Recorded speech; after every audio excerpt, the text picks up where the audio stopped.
Ini yang dikatakan bahwa penjahat akan kalah. Begitulah kata yang cocok dikatakan untuk Hamas sekarang. Si kelompok yang dikenal pantang menyerah, kini melunak dan condong menerima proposal perdamaian Trump yang mereka yakini dirancang untuk menghancurkan mereka. Ini adalah pilihan yang memuakkan, menyerahkan semua sandera dan melucuti senjata total, kartu A satu-satunya, demi mencegah Israel mengubah Gaza menjadi kuburan massal. Kita semua mengetahui bahwa proposal tersebut sangat merugikan Hamas. Mereka menyadari bahwa konsekuensi yang akan diterima jika menolak proposal itu akan jauh lebih mengerikan. Meskipun mereka berusaha mempertahankan diri dan tidak menyetujui proposal, yang akan menderita adalah warga Palestina di Gaza yang sudah cukup lama mengalami penderitaan. Menurut informasi dari berbagai media, Hamas akan segera memberikan tanggapan atas proposal yang diumumkan oleh Presiden Amerika Serikat, Donald Trump. Seorang sumber yang mengetahui proses negosiasi menyatakan bahwa Hamas cenderung akan memberikan respons positif terhadap usulan Trump. Namun, kelompok ini juga mengajukan amandemen terkait beberapa isu krusial. Tanggapan Hamas terhadap proposal perdamaian Trump sangat dinantikan. Mengingat proposal tersebut telah mendapatkan dukungan dari Israel dan respons positif dari dunia internasional, kini dunia menunggu reaksi Hamas sebagai pihak terkait dalam masalah ini. Setelah pengumuman proposal perdamaian pada 29 September lalu, kelompok Palestina ini dikabarkan siap memberikan respons. Sumber yang mengetahui proses negosiasi mengatakan bahwa Hamas akan memberikan tanggapan yang positif, namun mereka juga akan menyerahkan serangkaian amandemen terhadap proposal tersebut. Amandemen ini bertujuan untuk melunakkan beberapa persyaratan yang mengalami perubahan di saat-saat terakhir akibat intervensi Netanyahu, yang berkaitan dengan penarikan pasukan Israel dari Gaza dan pelucutan senjata Hamas. Belum ada kejelasan apakah Washington akan bersedia membahas amandemen yang diusulkan oleh Hamas, karena utusan khusus Amerika Serikat, Steve Witkoff, terakhir kali menolak usulan tersebut. Mediator utama dalam perundingan dilaporkan telah menghubungi Amerika Serikat mengenai amandemen yang diajukan. Meskipun ada kemungkinan penolakan terhadap amandemen tersebut, Hamas telah mendapatkan dukungan dari para mediator, termasuk Mesir dan Qatar, yang menilai bahwa beberapa perubahan perlu dilakukan terhadap proposal Amerika Serikat. Di sisi lain, Hamas juga menghadapi tekanan untuk menerima rencana perdamaian ini. Desakan tersebut datang dari Menteri Luar Negeri Mesir dan Prancis. Menteri Luar Negeri Prancis, Jean-Yves Le Drian, menyatakan bahwa Hamas memikul tanggung jawab besar atas bencana yang dialami Palestina.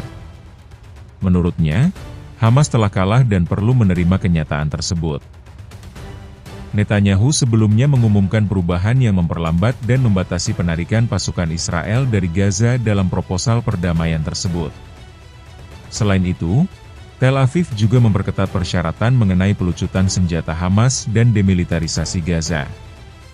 Usulan Washington mengharuskan kelompok Palestina tersebut untuk membebaskan semua sandera dalam waktu 72 jam, melucuti senjata, dan tidak lagi memiliki peran dalam pemerintahan Gaza. Usulan ini sekaligus bertujuan untuk mengakhiri perang dan memaksa IDF mundur secara bertahap dari Gaza yang kemudian akan digantikan oleh pasukan internasional.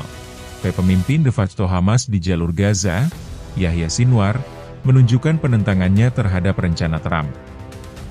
Laporan dari The Times of Israel menyebutkan bahwa ia percaya rencana tersebut dirancang untuk menghancurkan Hamas.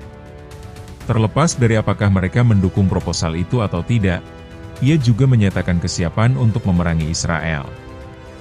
Di sisi lain, seorang pejabat senior Hamas mengungkapkan bahwa beberapa poin dalam proposal perdamaian tidak dapat diterima dan perlu diubah.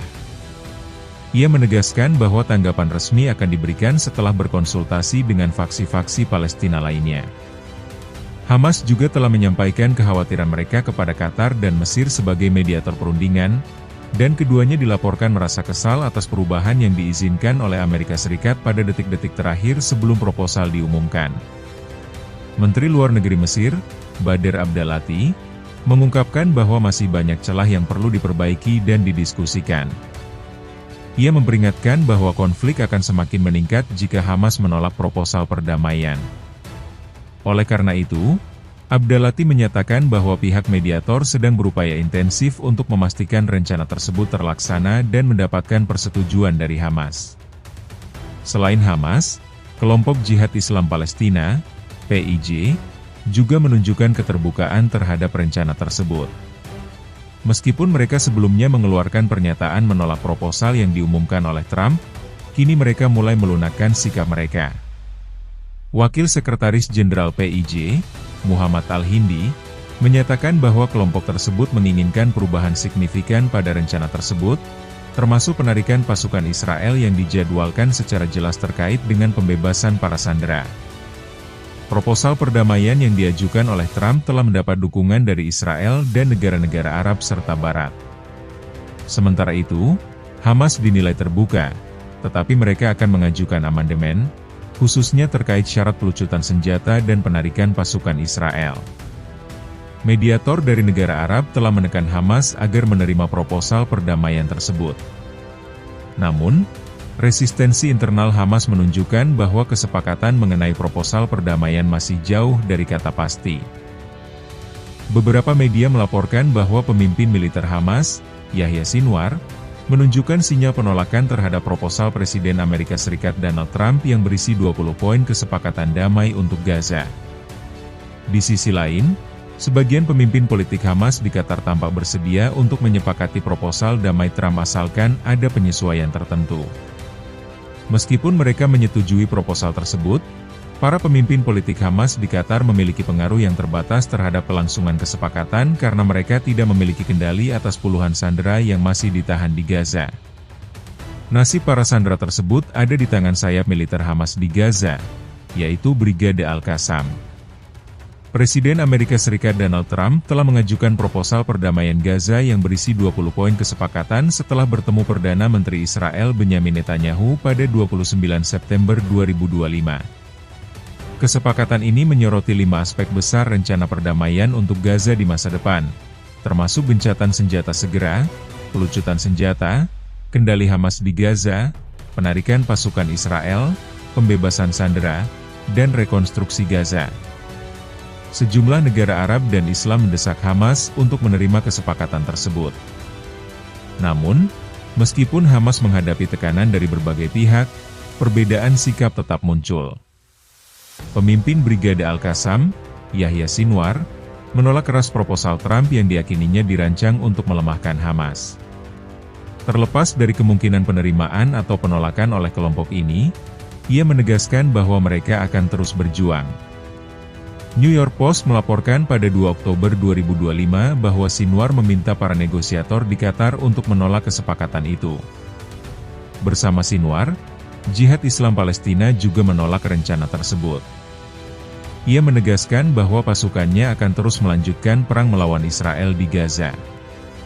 Di saat Brigade Al-Qassam menolak proposal tersebut, sejumlah pemimpin politik Hamas di Qatar dilaporkan bersedia menerima tawaran Trump dengan syarat adanya penyesuaian untuk memenuhi tujuan Hamas, yaitu Palestina merdeka. Namun, para pemimpin politik Hamas di Qatar juga memiliki pengaruh terbatas karena mereka tidak mengendalikan 48 sandera yang masih ditahan di Gaza, di mana 20 diantaranya dilaporkan masih hidup. Brigade Al-Qassamlah yang memiliki kendali atas para sandera tersebut. Lantas, apa alasan Brigade Al-Qassam menolak proposal Trump dan mengapa kendali Hamas terhadap sandera dapat mempengaruhi jalannya negosiasi kesepakatan damai? Dalam poin kesepakatan yang dibuat oleh Trump, disebutkan bahwa Hamas harus menyerahkan semua sandera sekaligus dalam 72 jam pertama setelah gencatan senjata. Artinya, dalam sekejap, Hamas harus kehilangan alat tawar-menawar mereka yang selama ini menjadi kartu as dalam upaya perundingan dengan Israel. Mereka tidak dapat melepaskan kartu tersebut, sementara rasa tidak percaya mereka terhadap Israel dan Amerika Serikat masih tinggi. Hamas menilai tidak ada jaminan bahwa Trump dan Israel akan mematuhi kesepakatan gencatan senjata. Mereka meragukan apakah Israel akan menghentikan operasi militernya meskipun Hamas telah memulangkan semua sandera. Terlebih lagi, Israel berupaya membunuh pimpinan Hamas di Qatar yang sedang mengadakan diskusi mengenai kesepakatan gencatan senjata, sebuah langkah yang menunjukkan bahwa Israel siap melakukan apapun meskipun bertentangan dengan kepentingan Amerika Serikat. Sebenarnya, bukan hanya Brigade Al-Qassam yang meragukan Amerika Serikat dan Israel. Sejumlah analis serta sebagian pemimpin politik Hamas juga menyimpan keraguan yang sama. Salah satu alasannya adalah rencana pengerahan pasukan Amerika Serikat dan negara-negara Arab yang tergabung dalam pasukan stabilisasi internasional ke Gaza. Hamas memandang pengerahan gabungan tersebut berpotensi menjadi bentuk lain dari pendudukan baru. Ketidakpercayaan Hamas terhadap Israel semakin menguat setelah Netanyahu membagikan sebuah video di X yang menyatakan bahwa ia akan tetap mempertahankan militer Israel di Gaza dan akan melawan negara Palestina secara paksa. Oleh karena itu, meskipun Brigade Al-Qassam dan pemimpin politik Hamas di Qatar tampak setuju, sejatinya keduanya juga memiliki keraguan yang sama seperti yang diungkapkan oleh pakar Hamas di Universitas Tel Aviv, Michael Milstein.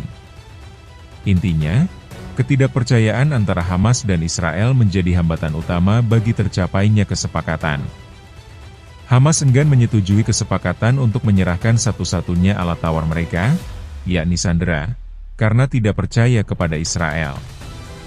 Di sisi lain, Israel juga enggan menarik pasukannya dan ingin menghilangkan eksistensi Hamas karena takut akan menjadi ancaman. Hamas menginginkan Palestina menjadi negara merdeka, sementara Zionis Israel tidak ingin hal tersebut terjadi. Lantas, apa solusi sementara dan bagaimana pendapat para analis? Melansir The Guardian pada 2 Oktober 2025, Hamas kemungkinan akan menuntut revisi utama terhadap sejumlah usulan gencatan senjata yang diajukan oleh Trump. Jika Hamas memutuskan untuk menolak, maka jawabannya sudah pasti akan berupa gempuran militer yang lebih keras dari Israel. Skenario tersebut jelas akan menjadi mimpi buruk bagi Palestina. Mengingat serangan Israel saat ini telah menewaskan lebih dari 66.200 orang per 3 Oktober 2025. Oleh karena itu, solusi yang mungkin adalah Hamas bersedia menerima kesepakatan asalkan ada sejumlah revisi atau penyesuaian yang dapat memenuhi tujuan utama mereka, yaitu Palestina merdeka. Ilmuwan politik dari Gaza yang berbasis di Kairo, Muhammad Abu Sada, mengatakan kepada The Guardian bahwa Hamas kini harus memilih antara opsi yang buruk dan yang lebih buruk. Peneliti senior Dewan Eropa untuk Hubungan Luar Negeri, Hugh Lovat, juga memahami sikap Hamas. Menurutnya, proposal Trump kurang detail dan akan sangat sulit bagi kelompok ini untuk menerimanya.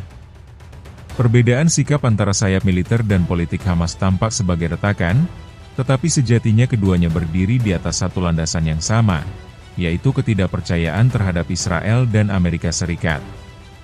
Selama sandera masih dalam kendali Brigade Al-Qassam, Hamas tetap memiliki kartu as untuk menunda atau bahkan menggagalkan kesepakatan damai versi Trump yang hanya menguntungkan Israel. Hamas berada di persimpangan yang brutal, menyerah pada ultimatum atau mempertaruhkan nyawa 66.200 warga yang sudah tewas. Perpecahan antara pemimpin politik di Qatar yang melunak dan komandan militer Brigade Al-Qassam yang menolak adalah retakan strategis yang dimanfaatkan oleh Israel. Apa pendapat kalian? Kami menunggu pandangan Anda yang kritis dan provokatif di kolom komentar.